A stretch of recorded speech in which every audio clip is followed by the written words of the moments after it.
Kemampuan seseorang dalam berkomunikasi sangat menentukan kesuksesannya dalam kehidupan. Ya, karena hampir semua hal di dalam hidup kita pasti berkaitan dengan orang lain, bukan hanya pekerjaan, termasuk di dalam keluarga kita. Inilah mengapa kita perlu meningkatkan cara kita berkomunikasi dengan orang lain. Di dalam buku ini, Dale Carnegie menggambarkan bagaimana kita dapat berkomunikasi dengan sangat efektif. Sebuah buku yang menjadi bestseller selama bertahun-tahun hingga hari ini. How to Win Friends and Influence Others. Bagian pertama, Fundamental Techniques in Handling People. Sebuah hal yang harus kita mengerti untuk kita dapat menghadapi orang lain dengan lebih efektif. Ada 3 hal di dalam bagian pertama ini. Yang pertama adalah don't criticize, condemn, and complain. Sebuah kritik tidak akan membuat orang lain bersemangat untuk menjadi lebih baik. Ketika seseorang menerima kritik, kebanyakan dari mereka akan cenderung membela dirinya dibandingkan dengan mengubah dirinya menjadi lebih baik. Apalagi jika kita sampai menjelekkan bahkan mengeluh tentang orang itu.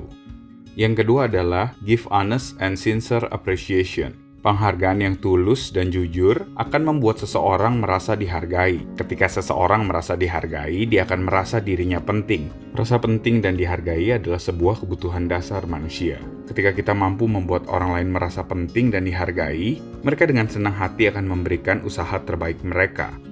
Poin yang ketiga adalah arouse in the other person an eager one. Kita perlu memahami sudut pandang orang lain sebelum kita mendorongnya melakukan sesuatu. Dari sudut pandang itulah kita akan mengerti apa yang menjadi keuntungan bagi mereka ketika mereka menyelesaikan hal-hal yang kita mau. Ya, orang akan lebih bersemangat ketika ia mengerjakan sesuatu yang dapat menguntungkan dirinya. Kita masuk ke bagian yang kedua, 6 cara bagaimana membuat orang lain menyukai Anda. Cara yang pertama adalah become genuinely interested in other people. Untuk membuat orang lain menyukai diri Anda, pertama-tama Anda harus tertarik dengan kehidupan mereka. Bukan hanya tertarik, tetapi Anda harus memiliki antusias dan rasa ingin tahu terhadap hal-hal yang mereka bicarakan. Rasa antusias ini akan terlihat dari cara Anda mendengarkan, memberikan respon, bahkan mengajukan pertanyaan yang berkaitan tentang orang yang ada di depan Anda. Kembangkanlah rasa antusias Anda ketika Anda memberikan respon terhadap orang-orang di sekitar Anda. Melalui cara ini, Anda akan lebih disukai oleh orang-orang yang ada di sekeliling Anda.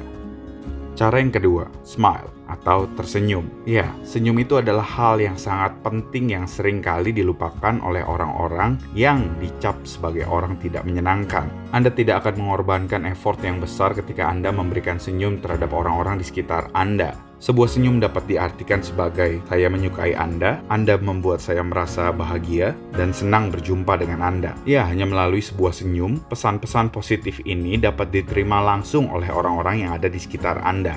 Jadi, jangan lupa tersenyum. Cara yang ketiga, a person's name is the most important sound in any language. Dengan kita mengingat nama seseorang, orang itu akan merasa dirinya penting. Ketika Anda berbicara dengan seseorang, pastikan Anda sering menyebut namanya, bukan nama panggilannya.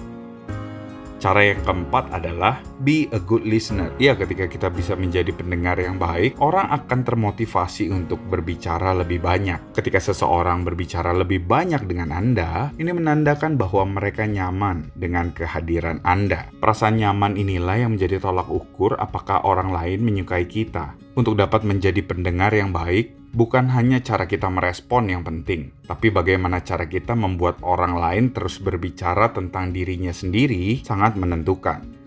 Cara yang kelima adalah talk in terms of other person's interest. Ya, cara agar kita membuat orang dapat menyukai kita, bukanlah ketika kita memilih topik-topik yang membuat kita terlihat pintar, atau membuat kita terlihat ahli ketika kita sedang berbicara, tetapi ketika kita memilih topik-topik yang memang menarik bagi mereka. Jadi Anda tidak harus terlihat pintar atau terlihat hebat ketika Anda sedang berbicara dengan mereka. Justru sebaliknya, ketika Anda berbicara dengan orang-orang yang ada di sekitar Anda, biarkan mereka merasa dirinya hebat dan pintar. Perasaan inilah yang akan membuat mereka lebih nyaman ketika berbicara dengan Anda.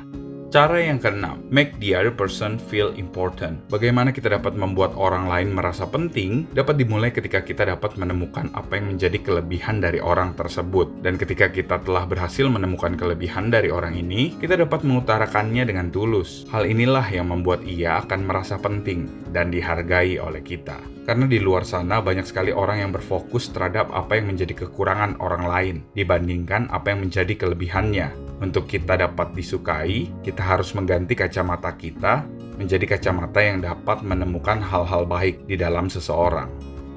Sekarang kita masuk ke bagian yang ketiga. Bagaimana kita dapat membuat orang lain berpikir sama seperti yang ada di dalam kepala kita. Yang pertama, kita dapat melakukannya dengan menghindari perdebatan. Ya, karena sebuah perdebatan tidak dapat memenangkan siapapun. Ketika kita kalah dalam berdebat, mereka tidak akan mengerti cara kita berpikir. Dan ketika kita menang dalam sebuah perdebatan, kita tidak akan memenangkan hati dari orang yang berdebat dengan kita. Poin yang kedua adalah, Anda harus menghargai pendapat orang lain. Jangan pernah mengatakan bahwa seseorang salah. Ketika seseorang salah, Anda perlu menyampaikannya dengan cara yang baik. Anda dapat membuat mereka berpikir apa yang salah dengan mengajukan pertanyaan yang tepat. Misalnya dengan mengajukan pertanyaan, bagaimana hasilnya jika kita menggunakan dengan cara yang lain? Menurut Anda, apakah hasilnya akan menjadi lebih baik? Ketika Anda mengajukan pertanyaan yang tepat, mereka akan menyadari apa yang menjadi kesalahan mereka. Bukan hanya itu saja, dengan cara ini mereka akan lebih termotivasi untuk melakukan perbaikan, terutama di hal-hal yang mungkin masih kurang saat ini. Poin yang ketiga, ketika Anda melakukan kesalahan, Anda harus menyadarinya dan mengakuinya dengan cepat. Tidak ada orang yang tidak luput dari kesalahan, tetapi bagaimana kita mengakui dan memperbaiki kesalahan yang kita buat, ini yang dinilai oleh banyak orang-orang di sekitar kita. Poin yang keempat, ketika kita ingin memberikan masukan kepada orang yang ada di sekitar kita, pastikan kita memberikan masukan dimulai dengan sesuatu yang telah mereka lakukan dengan baik. Kita perlu menerapkan teknik sandwich, di mana kita memberikan pujian, masukan, dan ditutup dengan pujian lagi. Dengan kita melakukan ini, seseorang akan lebih terbuka terhadap masukan yang kita berikan. Mereka tidak terpancing untuk membela diri atau berusaha menutup-nutupi apa yang menjadi kesalahan yang telah mereka lakukan. Poin yang kelima, buatlah orang lain mengatakan iya dan iya. Ketika Anda berusaha meyakinkan seseorang atas pemikiran Anda perlu menggiring pikiran mereka dari iya yang kecil. Misalnya saja, jika Anda berusaha meyakinkan seseorang untuk membeli produk Anda, keputusan membeli produk Anda adalah iya yang besar. Anda dapat menggiring iya yang besar ini dari iya yang kecil seperti, apakah menurut Anda produk ini berguna? Apakah produk ini dapat membantu Anda? Apakah Anda menyukai produk ini? Jadi ketika calon pembeli Anda mengatakan iya untuk ketiga pertanyaan ini, kemungkinannya menjadi sangat besar untuk calon pembeli Anda mengatakan iya dan memutuskan membeli produk yang Anda jual. Poin yang keenam adalah dengan membiarkan orang yang berbicara dengan Anda menyelesaikan seluruh pembicaraan dia sebelum kita mulai berbicara. Teruslah bertanya supaya orang yang berbicara di depan Anda mengeluarkan semua hal yang ada di dalam kepalanya dan menyampaikannya kepada Anda. Setelah mereka selesai menyampaikan apa yang ada di dalam kepala mereka seluruhnya, mereka akan lebih terbuka terhadap hal-hal yang akan Anda katakan berikutnya. Poin yang ketujuh adalah, ketika Anda ingin meyakinkan seseorang atas suatu hal, Anda perlu berdiskusi dengan orang itu. Ya, proses diskusi yang Anda lakukan bersama orang itu membuatnya akan merasa memiliki keputusan yang dihasilkan dari diskusi tersebut. Rasa memiliki ini menciptakan komitmen yang besar ketika mereka menjalankan hasil keputusan diskusi. Poin ke-8, kita perlu berempati dan melihat sesuatu bukan cuma dari kacamata kita. Ketika kita berusaha melihat suatu hal dari kacamata orang lain, mungkin saja kita dapat melihat solusi dari sebuah masalah tanpa harus berdebat dengan orang-orang di sekitar kita. Poin yang ke-9, Anda perlu mengerti dan bersimpati apa yang menjadi keinginan orang lain. Ya, dengan kita mengetahui apa yang menjadi keinginan orang lain, kita dapat mengambil keputusan yang sejalan dengan keinginan mereka. Hal inilah yang membuat mereka akan memiliki komitmen dan motivasi yang lebih besar. Poin yang ke-10, kita harus menghargai alasan yang mulia dari seseorang, karena setiap orang memiliki dua alasan yang besar ketika mereka melakukan sesuatu. Yang pertama adalah alasan yang mulia, seperti mengubah dunia, menjadi dampak, memberikan nilai. Dan yang kedua, alasan yang sebenarnya, seperti bertahan hidup, mencari uang, dan lain-lain. Dengan kita hanya berfokus pada alasan yang sebenarnya, banyak orang akan menjadi defensif. Karena hidup yang bernilai adalah panggilan umum bagi seorang manusia. Jadi ketika kita menghargai alasan mulia seseorang, kita memberikan mereka kesempatan untuk merasa bernilai. Poin yang ke-11, Anda perlu mendramatisir ide-ide Anda. Anda perlu melatih kemampuan Anda dalam bercerita. Karena ketika Anda memiliki ide-ide yang luar biasa, tetapi Anda tidak dapat menceritakannya dengan baik, beberapa orang tidak akan tertarik dengan ide Anda. Tetapi sebaliknya, sebuah ide yang mungkin biasa saja, jika Anda dapat menceritakannya dengan luar biasa, ide ini akan terdengar begitu dahsyat. Ini yang akan mengubah cara pandang orang terhadap apa yang Anda sampaikan. Poin ke-12, cobalah menantang mereka. Dengan kita melemparkan sebuah tantangan, kita merangsang mereka untuk berkompetisi. Rasa kompetitif sering sekali menggerakkan orang untuk menyelesaikan hal-hal yang mungkin tidak bisa diselesaikan dalam kondisi yang biasa-biasa saja. Bagian yang keempat, jadilah seorang pemimpin. Bagaimana kita dapat mengubah seseorang tanpa menyinggung perasaan mereka? Prinsip yang pertama, mulailah dengan pujian dan apresiasi yang jujur. Sebelum Anda memberikan masukan, pastikan Anda memulainya dengan sesuatu yang positif. Karena apa? Dengan melakukan hal ini, orang akan lebih terbuka terhadap masukan yang Anda berikan. Prinsip yang kedua, Anda dapat membuat mereka menyadari apa yang salah dengan mengajukan pertanyaan yang tepat. Biarkan mereka berpikir bagaimana hasil jika mereka melakukannya dengan cara yang lain.